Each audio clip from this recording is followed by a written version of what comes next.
உலக மக்கள் எல்லோருக்கும் வணக்கம். நான் உங்கள் ஜி கோபால் பேசுகிறேன். இன்னைக்கு நம்ம செவ்வாய் பயிற்சியை பற்றி இப்போ நாம் பார்க்க போகிறோம்.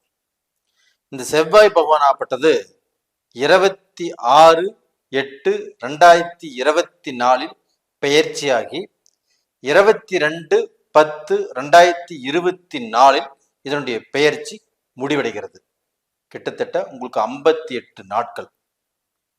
இந்த செவ்வாய் பகவான் ஆப்பட்டது ரிஷபத்திலிருந்து பெயர்ச்சியாகி மிதுனத்துக்கு வராங்க.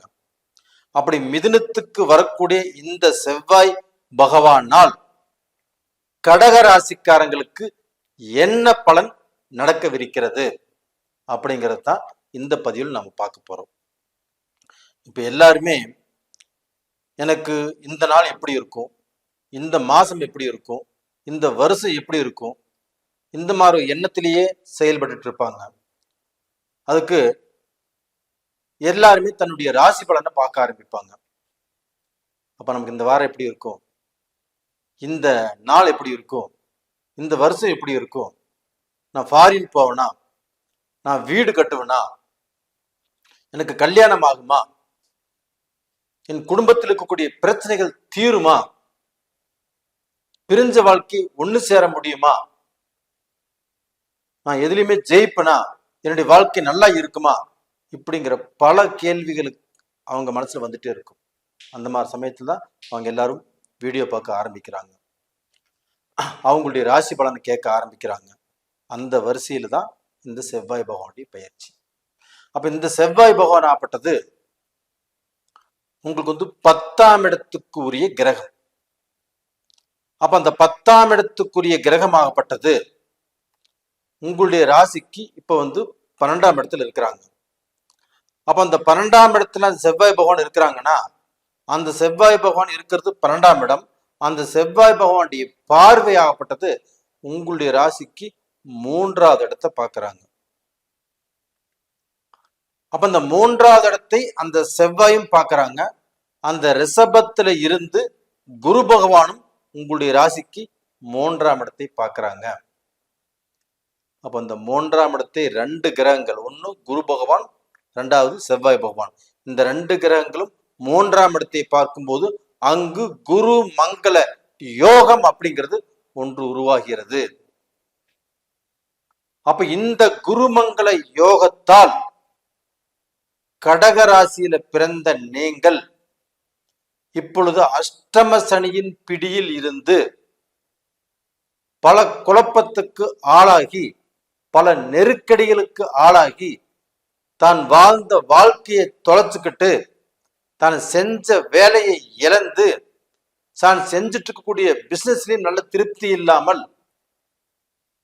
ஒரு மன நிறைவில்லாமல், கடன்பட்டு கடன்காருக்கு பதில் சொல்ல முடியாமல், இன்னைக்கு ஊரை விட்டு போனவங்க, வெளிநாட்டுல இருந்துட்டு இந்தியா வர முடியாம தவிக்கிறவங்க, இங்கிருந்து வெளிநாடு போற சொல்லி முயற்சி பண்ணி அதுவும் தடுங்கலாறவங்க நிறைய பேர் இருக்கிறீங்க. இவங்க எல்லாத்துக்குமே இந்த குருமங்கள யோகத்தால் கண்டிப்பாக உங்களுடைய வாழ்க்கையில மிக பெரிய மாற்றம் உருவாகிறது. கடகராசிக்காரங்களே, கண்டிப்பாக இது நான் சொல்வது உண்மை. உங்க வாழ்க்கையில இந்த குருமங்கள யோகத்தினால, அது 3ஆம் இடத்தை பார்க்கறதுனால, அந்த 3ஆம் இடம் என்பது முயற்சி ஸ்தானம், வெற்றி ஸ்தானம். அப்ப நீங்க எடுக்கக்கூடிய ஒவ்வொரு முயற்சிகளுக்கும் ஒவ்வொரு விதமான வெற்றியை கண்டிப்பாக கொடுக்கும். நீங்க வெளிநாடு போகணும்னு ஆசைப்படுறீங்க, கடந்த காலங்களில் தடுங்கலை போச்சு, இந்த பீரியட்ல முயற்சி எடுங்க, கண்டிப்பாக அது சக்சஸ் ஆகும். இல்ல ஒரு விசாவுக்கு எதிர்பார்த்துட்டு இருக்கிறீங்க, கடந்த காலங்களில் வரும்னு பார்த்துட்டு நீங்க வரல, இந்த டயத்துல அந்த விசா உங்களுக்கு வரும். வேலை கிடைக்கவே இல்லை, வேலையை எதிர்பார்த்து வேலைக்கு அப்ளை பண்ணி எந்த ஒரு இன்ஃபர்மேஷனுமே இல்லை, இந்த டயத்துல அந்த இன்ஃபர்மேஷன் கண்டிப்பாக உங்களுக்கு வரும். அது நல்ல செய்தியோட தான் இருக்கும். நான் வேலை செஞ்ச கம்பெனில என்னை வேலையிலிருந்து எடுத்துட்டாங்க, திடீர்னு முன்னறிவிப்பு இல்லாமையே என்னை வேலையை விட்டு நிறுத்திட்டாங்க, எனக்கு என்ன பண்றதுன்னு தெரியல, வேற வேலைக்கு தான் போயாகணும், வேற வேலை நான் ட்ரை பண்ண எனக்கு கிடைக்குமா அப்படின்னா, இந்த பீரியட்ல கண்டிப்பாக நீங்க முயற்சி பண்ணுங்க, உங்களுக்கு கிடைக்கும். நான் பெரிய பிசினஸ் பண்ணிட்டு இருந்தேன், பிசினஸ் எனக்கு லாஸ் ஆயிருச்சு, அந்த பிசினஸை நான் இழுத்து மூடலான்ட்டு இருக்கிறேன், எனக்கு வேலையாட்களும் சரியில்லை, பிசினஸ் திருப்தி இல்லை, பிசினஸ் நான் ரொம்பவுமே கஷ்டப்பட்டு ரன் பண்ணி வளர்த்து அந்த பிசினஸ் நல்ல நிலைமை கொண்டு வந்து வச்சிருந்தேன், அந்த பிசினஸ்ல மிகப்பெரிய சரிவு எனக்கு ஆயிடுச்சு, அந்த பிசினஸை மீண்டும் எனக்கு எடுத்து நடத்துறதா வேண்டாமா அப்படிங்கிற குழப்பத்தில் இருக்கிற அப்படின்னா அந்த குழப்பங்கள் இந்த பீரியட்ல கண்டிப்பாக மாறும். அப்போ ஒரு நல்ல மாற்றத்தை உங்களுக்கு இந்த குருமங்கள யோகம் கொடுக்கும். அதுபோக இந்த கடகராசியில் பிறந்தவங்களை ஆப்பட்டது நிறைய பேர் டாக்டர்ஸ் இருக்கிறாங்க, அவங்கள படிச்சு இன்னைக்கு டாக்டரை இன்னைக்கு நல்லா வேலை செஞ்சுட்டு இருக்கிறாங்க. அதுபோக யூனிஃபார்ம் சம்மந்தப்பட்ட துறையில நிறைய பேர் இருக்கிறாங்க, ஃபயர் சர்வீஸ், இந்த மிலிட்ரி, அது போக பார்த்தீங்கன்னா போலீஸ், கண்டக்டர், டிரைவரு, இது மாதிரி நிறைய பேர் இருக்கிறாங்க. அவங்க எல்லாத்துக்குமே உங்க வாழ்க்கையில நீங்க செய்யக்கூடிய தொழில்ல எந்த விதமான குழப்பங்கள் இருந்தாலும் அந்த குழப்பங்கள் எல்லாமே தீரும், சரியாக வரும். இது போக பார்த்தீங்கன்னா நம்ம வாழ்க்கையில வாழ்வா சாவா இப்படின்னு நிறைய பேர் கடகராசியில பிறந்தவங்க இன்னைக்கு வருத்தப்பட்டு வேதனைப்பட்டு இன்னைக்கு இருக்கிற எல்லாத்தையுமே இழந்து தன் வசதி போச்சு, தன்னுடைய ஸ்டேட்டஸ் போச்சு, தன்னுடைய நல்ல நிலைமை போச்சு, நல்ல பொசிஷன்ல இருந்து நம்ம கீழே வந்துட்டோம், நீ நம்ம வாழ்வோமா இல்லை வீழ்வோமா அப்படிங்கிற குழப்பத்தில் இருக்கிறீங்கன்னா கண்டிப்பாக கடகராசியில பிறந்தவங்க இந்த பீரியட்ல இந்த குருமங்கள யோகத்தினால கண்டிப்பாக நீங்க நல்ல பொசிஷனுக்கு வருவதற்குண்டான வாய்ப்பை இந்த செவ்வாய் பகவானும் குரு பகவானும் உங்களுக்கு ஏற்படுத்தி கொடுப்பாங்க. இது போக பார்த்தீங்கன்னா அந்த செவ்வாய் பகவான் ஆப்பட்டது 7ஆம் இடத்தை பார்க்கறாங்க, உங்க ராசிக்கு அது 6ஆம் இடம். அப்ப அந்த 6ஆம் இடத்தை செவ்வாய் பகவான் பார்க்கறதுனால உங்களுக்கு கடன் பிரச்சனைகள் அகலும், எதிரிகளால் வந்த பிரச்சனைகள் கண்டிப்பாக தீரும், துரோகிகளால் வந்த பிரச்சனைகள் கண்டிப்பாக தீரும், அதுல இருந்து பார்க்க நீங்க ரிலீஸ் ஆவீங்க. இது போக பார்த்தீங்கன்னா அந்த கடகராசிக்கு 7ஆம் இடத்தையும் அந்த செவ்வாய் பகவான் பார்க்கறாங்க. அந்த 7ஆம் இடம் என்பது என்ன? கலஸ்தரஸ்தானம், ஒரு ஆணும் பெண்ணும் இணையக்கூடிய அந்த இடம் தான் 7ஆம் இடம். அப்ப அந்த இடத்தை செவ்வாய் பகவானும் பார்க்கறாங்க, அங்க குரு பகவானும் அந்த இடத்தை பார்க்கறாங்க, மகரத்தை. அந்த இடத்துலயுமே ஒரு குருமங்கள யோகங்கிறது உருவாகிறது.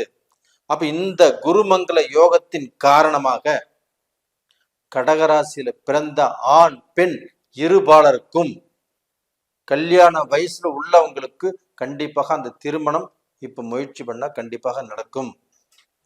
இது போக அந்த திருமணத்துக்கு முயற்சி பண்ணி எனக்கு திருமணம் நடக்கல, எனக்கு திருமணம் தடுங்கலாயிட்டு இருக்குது, என்ன பண்றதுன்னே தெரியல அப்படின்னு நினைக்கிறவங்களுக்கும், உங்களை பெத்தவங்களுக்கும், உங்களுக்கு தாத்தா பாட்டி அவங்க என்னுடைய பேரனுக்கு கல்யாணம் ஆகுமா, என்னுடைய பேத்திக்கு இந்த கல்யாணம் நடக்குமா, அந்த கல்யாணத்தை நான் கண்ணில் பார்க்க மாட்டேனா அப்படின்னு வேதனைப்பட்டு இருக்கக்கூடிய அந்த பெரியவர்களுக்கும் அவங்க நெஞ்சில பால வாத்து மாற இந்த பீரியட்ல கண்டிப்பாக திருமண முயற்சிகள் பண்ணுங்க, கண்டிப்பாக நடக்கும்.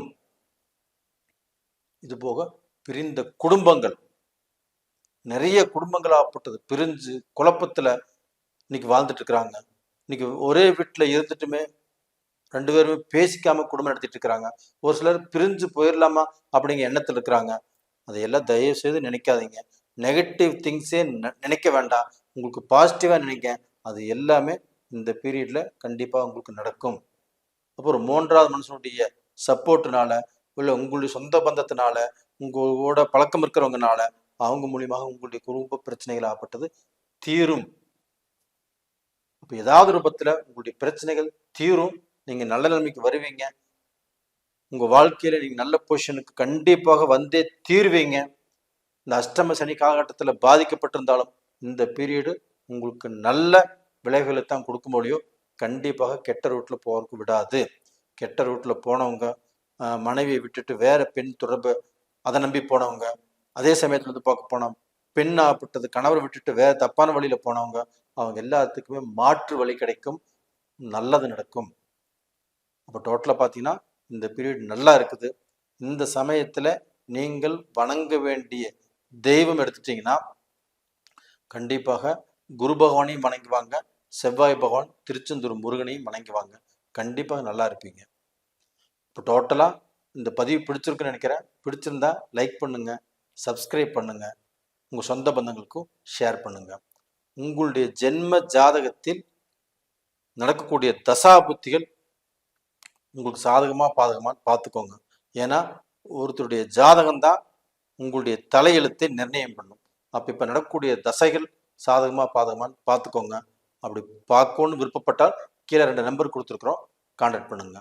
உங்களிடமிருந்து விடைபெறுவது உங்களின் ஜி கோபால். நன்றி, வணக்கம்.